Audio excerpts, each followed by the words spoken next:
At the start of World War I in 1914, many military leaders, including those in the Austro-Hungarian Empire, still believed that cavalry could win battles.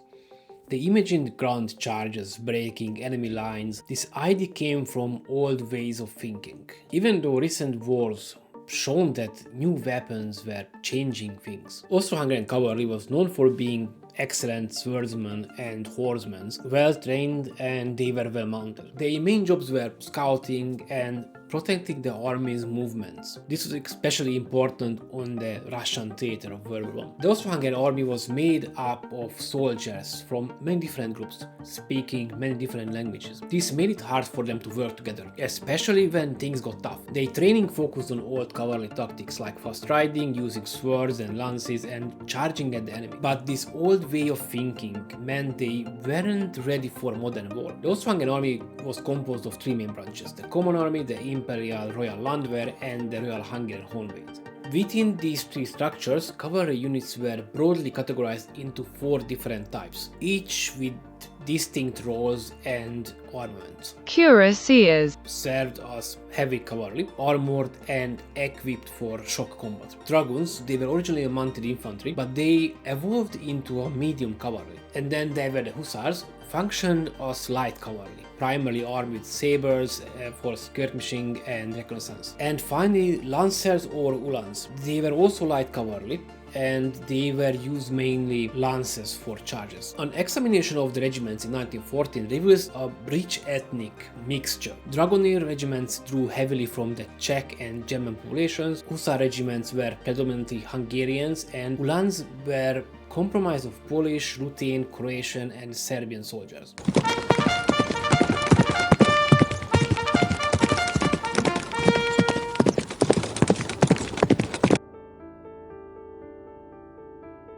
The First World War quickly brought powerful new weapons. Machine guns could fire hundreds of bullets a minute, and the new rapid-firing artillery could shoot quickly without needing to be re-aimed. These weapons, combined with trenches, barbed wires, made it almost impossible to attack head-on. Cavalry charges became suicidal, leading to huge losses of horses and riders. Even the most traditional officers had to admit that horse-mounted cavalry couldn't fight like they used to. The early months of the war witnessed immediate and heavy casualties for the Austro-Hungarian cavalry. On 21st of August 1914, the Battle of Yaroslavich saw the Austro-Hungarians engage the Russians in what's been described as the largest cavalry engagement of the war, involving a cavalry division from each side.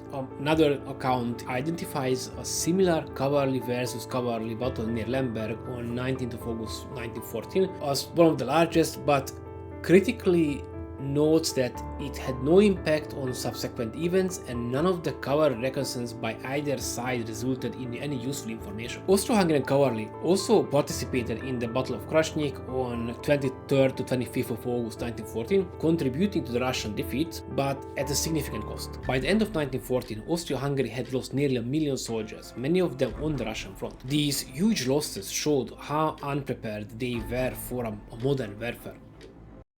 The Eastern Front was different from the Western Front, with more movement and big battles. This gave cavalry some chances to operate, especially for scouting, protect the army's sides, but even here, new air power quickly proved better for fighting the enemy. Battles on the Eastern Front still caused heavy losses for cavalry. Charges, even when successful, caused usually 40 to 50% losses. The high number of casualties from modern weapons quickly made the traditional role of cavalry outdated. Many cavalry units suffered terrible losses in the first few weeks and months, forcing them to change just to simply survive. The army needed more infantry soldiers, and horses were badly needed to pull artillery, ammunition, and supplies. By 1917, Russia also changed many of its cavalry units into infantry. This shift freed up valuable horses and men for other important jobs. By 1917, losing a horse was seen worse than losing a man, because, as they said, men were replaceable while horses weren't. This forced adaptation was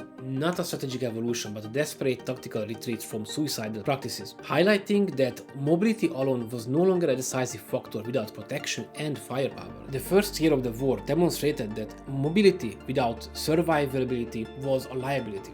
Because of huge losses, the Austro-Hungarian cavalry had to change completely. They had to adapt and started to fight more like infantry. This meant the horses were used mainly for fast travel, getting soldiers to a certain spot quickly. Once they were there, the soldiers would get off their horses and fight on foot with their rifles. This new way of fighting led to them being called mountain infantry. This was a huge change from the original training traditions. To fight better on foot, they needed more firepower. From July 1915, cavalry machine gun platoons were formed, each with 3 MG8 machine guns. These guns were carried in wagons, pulled by 6 horses, and could even fire from the wagon. By 1916, more machine guns were added, forming machine gun squadrons, and they were present in almost every cavalry regiment. Training for these machine gunners was done at a special school located in Spandau. As their fighting role changed, the Austro-Hungarian cavalry took on new important jobs. While airplanes became better for general scouting, cavalry was still vital for local scouting, especially in rough areas. They also continued to screen, which is protecting the army side during movements. Cavalry scouts were trained to find enemy while staying hidden and became specialist marksmen.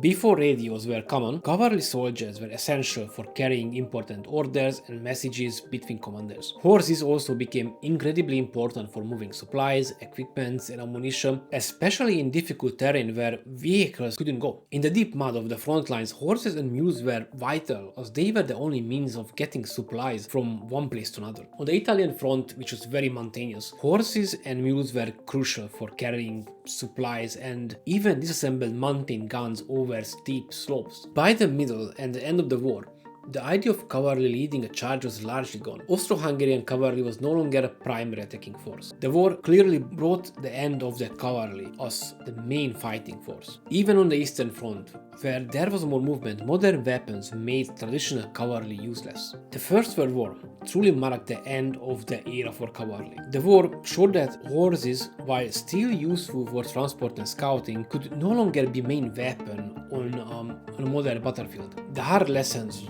learned from the cavalry's failure against machine guns and barbed wires directly led to the invention of tanks and motorized vehicles on the battlefield. Tanks were designed to overcome the very obstacles that stopped cavalry. These new armored vehicles took over the important job of rapid movement and shock actions. After the war, many cavalry units were changed into motorized infantry or tank units. The story of the Austro-Hungarian cavalry shows how quickly and brutally new technology can make old ways of fighting useless. It highlights how armies must adapt to survive. The experience, though costly, helped lead to the development of tanks and mechanized warfare, moving military thinking into a new age. Thank you for joining for another video. I hope you find it interesting, and don't forget to like and subscribe to my channel, start a conversation in the comment section, and just as always, thank you for being here. Bye!